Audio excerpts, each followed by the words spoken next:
closer look at the aftermath of really an event that happened here in Reno. We'll start with you, Paul. So, Paul, what are officers saying really about the investigation here? Well, as you know, Ryan, they have made some arrests, and they say they're in the process of updating those numbers. During yesterday's press conference, the police chief said their most important job that night was to protect lives, and that's what they did. And they're also investigating to see who was involved and if they were a part of any specific group. Our intel tells us that they held a peaceful protest, and the large majority left the area. Many of these individuals that created and caused so much damage to our biggest little city were from areas other than Reno. The Reno Police Department believes many of the rioters were from California. Many of the ones who got arrested say they're from Reno, but they didn't have ID to prove that.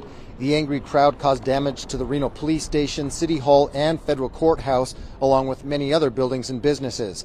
Detectives are looking at surveillance video from that night. RPD also had undercover officers in the crowd. They observed a lot of California license plates from a lot of these individuals, and they seem pretty organized, parking in the same locations and parking lots full of California license plates. Happened Saturday night comes as kind of a surprise to a lot of people, partly because our city has had these kind of protests before and they always ended up peaceful. Nothing ever happened. RPD also prides itself on its community outreach program.